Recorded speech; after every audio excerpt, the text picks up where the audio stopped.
Welcome to the DL Underground, a digital learning podcast that brings bold innovation above ground. Brought to you by the digital learning specialists of Birdville ISD.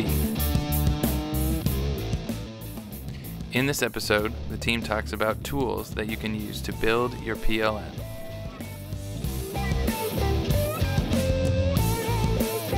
Did it just start now? Oh my gosh, I don't even know. We're on nice. Here. We're here now. There it is. And we've got Kelly and Cheryl here joining us.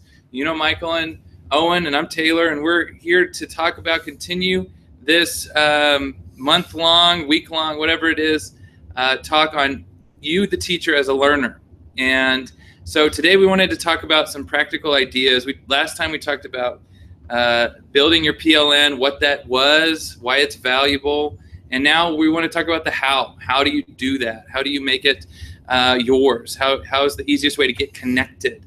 So really we just want to get opinions of everybody here and how they build theirs and different tools and whatnot. So Cheryl, I'm gonna start with you. Right. Okay, what are the top 2 tools you use to build and maintain your PLN? Number 1 will be Twitter, and I'll have to admit, when I first joined Twitter, I was definitely just a lurker, just watched for a long time. I had heard too much about Twitter being a place where people checked in at Starbucks and shared what they were listening to, and I didn't have time for that. And so I would follow people and delete people for a while until I got my list just right. I didn't want my time wasted with just nonsense. But Twitter's number 1, and now I tweet probably daily, sometimes more than once a day, follow, lots of great information on there. And then just this summer, I learned about Nuzzle, N-U-Z-Z-E-L. If you go to nuzzle.com, you can log in with your Twitter account, and people that you're following on Twitter, then you can get a news feed, a regular update of blogs and articles and things like that they're posting. So those are my top 2. Awesome. And we're going to have all the resources we talk about today will be connected here, either in pop-up balloons in the video or down in the comments. You can get directly to those sites. Kelly, what about you? What are your PLN tools you use? Well, I'm definitely, I think for PLN is Twitter. And I used to think that Facebook was just for your personal life, but I think a lot more people are, number 1, sharing professional things on Facebook. But one of the neat things I think that I'm really enjoying right now are the Facebook groups of educators, group of ed tech people, groups. You can find a group for anything on Facebook, but just joining some of those Facebook groups and having your Facebook feed for just the things that you want to look at. So those are kind of my new thing. Awesome. I mean, I have to, sort of triple what these ladies have said. Twitter is definitely the big player in my world. For the same reasons they mentioned. I don't want to go on ad nauseum about that. But so 2. We don't want you to either. Oh, well, good. Awesome. I get long-winded at times. 2 of the ones that I really like that maybe are non-standard is Medium. Medium is a really good tool for longer pieces in terms of blog posts and things like that. It also tends to be a little more scholarly, which really stokes my fire. And then I love Flipboard as well. Flipboard is kind of in the wake of the RSS of Google, especially Google News going away. I really jumped onto Flipboard and really like that. But Google Plus is also another great tool for educators. It never sort of took off as an education or as a full-on social media, but I think it's mostly educators. So, Michael? I kind of sound like a broken record because they've named some of the best professional learning network tools that there are. I don't think it's a secret that with Karen retiring, I became the leader of Instagram use in the office for professional. Karen and I used to go back and forth with that, but I'm not sure is anyone else using the Instagram. Now, because Instagram isn't as popular for educators for sharing ideas, I do use an IFTTT little code that will actually tweet. And but as far as searching things, I actually will I Google hashtag search, just hashtag and Google the hashtag of what I'm looking for, and I multiple hashtag search. So I'm looking for hashtag physical education, hashtag high school, hashtag lacrosse, and see what comes up. And I also use YouTube, which is still by far the largest social media tool. And actually, that's going to tie into our next podcast when we talk on our next one, because we'll talk more about that's called the tease. A little more learning Teaser. social Teaser moment. Yeah. No spoilers. No spoilers. No spoilers. Hashtag no spoilers. But I put on the list one called Buffer. And Buffer is actually, you can get an extension for Chrome. And then when you come across great things, you can set it to post to Twitter at random times or at different times. There's one thing about Twitter, people will unfollow you if you send out 17 things in a row. They'll just be like, that's way too many. And I've had people tell me just like too many things are coming out, too many things are coming out. So that you don't lose followers because they keep getting these updates on their phones while they're at work. You can space those out over, like if you have 5 tweets that day, you can space them out over the few hours with Buffer and send them out with that one. So that's one tool that I use. Yeah, that's awesome. I mean, I'm the same way. I think one tool to help me with Twitter when I got started on it was TweetDeck, because I can create columns in TweetDeck. You can create columns based on the hashtag you want to follow or the person you want to follow. You can do your messages, notifications, all of that stuff. But it was easier for me to, especially in like Twitter chats, which we'll talk about in a couple minutes. It was easier to keep track of that and not get distracted by all the other stuff, and it allowed for maybe just more organization in my head for working on Twitter. But that's my number one tool. Facebook also is one that does come across. Pinterest is a great place to get a lot of stuff. I'm surprised you didn't mention Pinterest. You're a big fan of Pinterest. I wrote it. He probably wrote it on the list. I just mentioned it because it's still on the list. I think you're a user, yeah.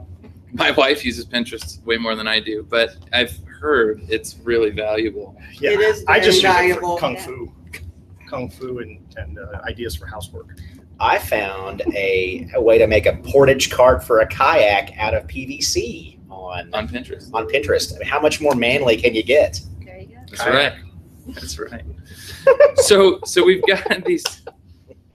One of the things though is we can talk about these tools and how to get them connected, but that still, Cheryl, you talked about being a lurker and just sitting there looking and watching things. But what are some events or just things that you attended to build your PLN that kind of got you hooked in to it? So, and I'll leave it open to whatever, but for me, it was Twitter chats. I in my master's class, yes, I took a master's class on social media. I had to be a part of X amount of Twitter chats and webinars, and being in those Twitter chats, it just kind of opened my eyes to the amount of information that could be shared and that I could share, and it's a conversation. So what got you guys hooked into that? Well, I would definitely say ed chats are definitely for me as well, especially if you have a hashtag aggregator so that you can see the conversations lay out in sort of a conversation view. But as an English teacher, I think just using Twitter in general is cool because you have to really distill your thoughts while not losing the punch of the thoughts. Right. And that is something I don't think is given enough play. That's with amazing Twitter. for kids. Yes, absolutely.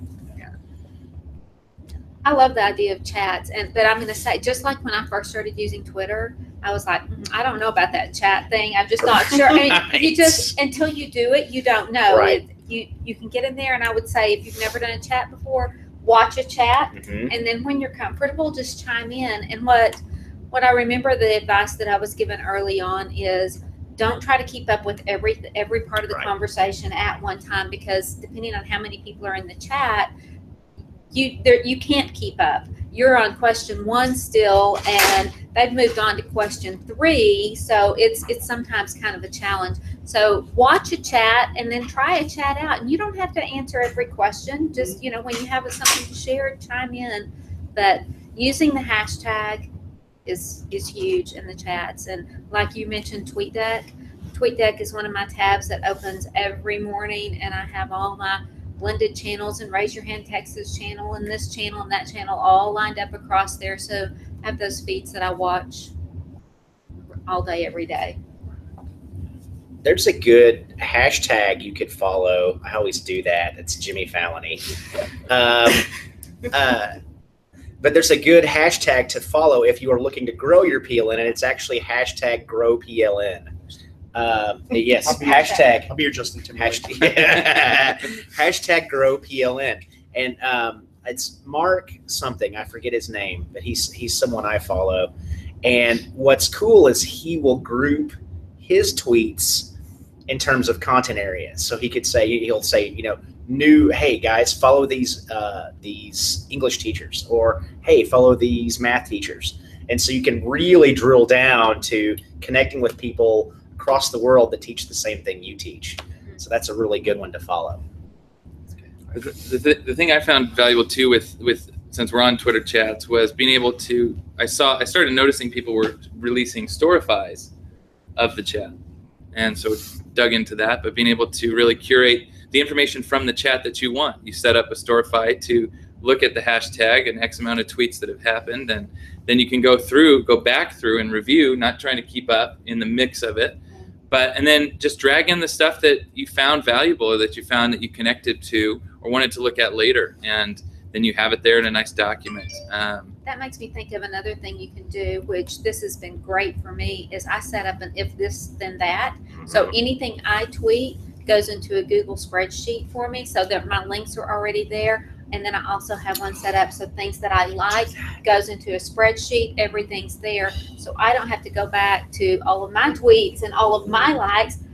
And it's awesome, Michael. It is like super cool. If this, I know. If this then that's what that. I'm using for the other one. They can make you Yes. a Google sheet. Yeah, it makes you a Google sheet. Yeah. Oh my goodness! I Are can you kidding me? We're gonna need- teach you how. we're- This we're- podcast is over. That is so Yes. awesome. We're gonna need to get some cleaning supplies in here. If you see me punching this I think stuff up, Michael's head just very exploded excited. onto the ceiling, so we got to clean that up. Exactly. It's Oh just my got, gosh. mine got blown. Yeah. As soon as this video So- loads of you, I'm gonna. He's going to be searching recipes on IFTTT in a minute. Oh my gosh! So how often we're talking to people who are watching this or listening to this might have some experience with, and we've kind of skewed towards Twitter, but then all the other tools we talked about, they might not.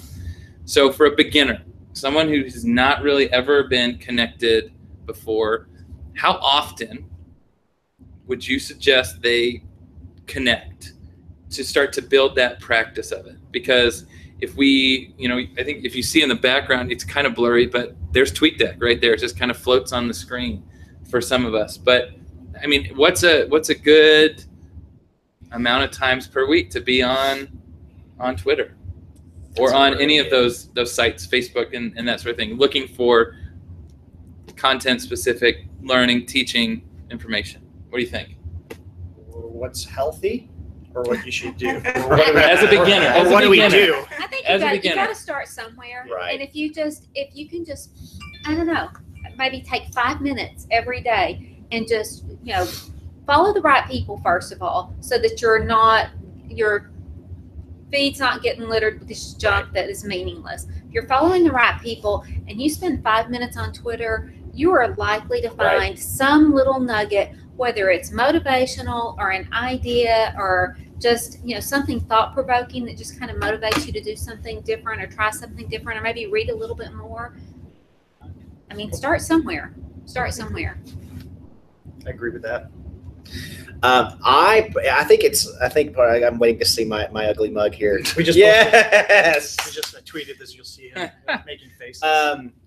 So I think for me, I had to make a practice out of it. Mm-hmm. So what I did was I set aside time every week where, Friday in the afternoons, I would look at it for 15 or 20 minutes. And once I made that a habit, it just burgeoned from there. So for me, I had to literally schedule some time to set aside to do that. And from there, it blew up. I think that's a good idea. And I think even if you're maybe more experienced, maybe you don't do it every day. Maybe you don't look every day. Maybe just 2 or 3 times a week. But at least once a week, Mhm. spend some time. And I really think it's personal. What do you have time for? Right. What else are you already doing? You're probably deep into a PLC with people on your team. And so that's really important. You continue that. You may not have a ton of time, but when we talk about this, it reminds me of an Eric Schenecker quote. And so it's really not about how much time you spend, but Eric Schenecker says, if it's important to you, you will find a way to do it. If not, you'll make an excuse. And I think that's really what it comes down to. If it's important and you want to grow your PLN, then you'll find what works for you. Yeah, And I think you need to give yourself grace Mhm. too. If you can only get on once a week, and that's what you can do. Don't think, well, I don't want to do this because I can't get on. Yeah. you're not a every day. Twitter So- loser if you just do it once a week. exactly. Yeah. Everybody wins. No one notices whether Yeah. you're there or not. It's Right. all Give One more time a week than you were doing the Yeah. previous That's week. right. Give yourself some grace. Right. That's right. And there's times when I may be on there 2 or 3 times a day, and then I may miss 2 or 3 days. It Right. just depends on what's going on. Yeah. Life goes on, and That's you truth. can't beat yourself up for it. Right. when even making it one of those resources you go to when you're looking for ideas, Right. right? Exactly. So if you're in your class and you want to do a project, you're Googling it, you're on YouTube, you're on Pinterest, make that Twitter or Facebook that next step when you're looking for those projects, because under those hashtags or under those searches, you can find those projects there, Right. or at least more articles that could connect Right. to it. Well, any other thoughts on tools with building your PLN? I don't know where this quite fits in, but I have noticed a general trend. I feel like a few years ago, when you followed EdTech Twitters, it was just apps, just links to apps. And now what we're doing is we are seeing more actual curricular connections. Mhm. So instead of we've moved, and I say this a lot of times on my reflection videos, we've moved beyond the sort of newness of the toy, and we're moving into intentional use, which I think is a really, really neat thing to see. Yeah. That's what we're about in Virgil. And when you see something on Twitter and you want to know more about it, use that direct message tool and send that person a message and Yeah. say, hey, I saw this tweet. Can you tell me more? I mean, that message tool is really effective. Last week, I got a message pop up and it's like, oh, wait, I know you. And she was really just asking a question. Can you point me to a resource? Because she knew I'd had experience there. So Yeah. that's another helpful little piece in Twitter. I think, and we totally skipped that part. We've talked about how often to be on there to look for things. Is there a minimum that you should start challenging yourself to actually tweeting out and sharing? What do you think on that?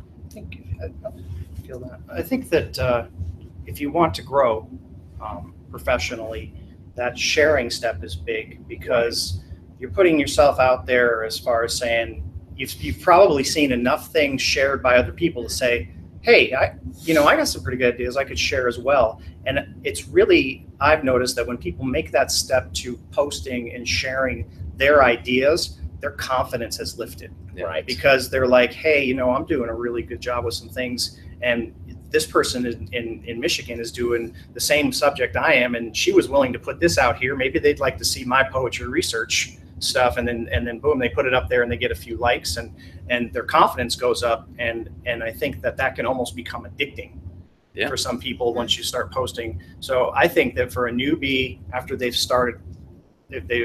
been lurking for a little while, I think they should challenge themselves to post something a week, and maybe they could start with just a retweet here or there, and then post an original content thing about it. What do you think? That's what I was thinking. What do you think, Taylor? Yeah. I think the same. And it depends too. Whatever else you're creating, if you are already deep into writing a blog, why not share it with your PLN or on Twitter or on Facebook and get it beyond just whatever housing your blog is in there.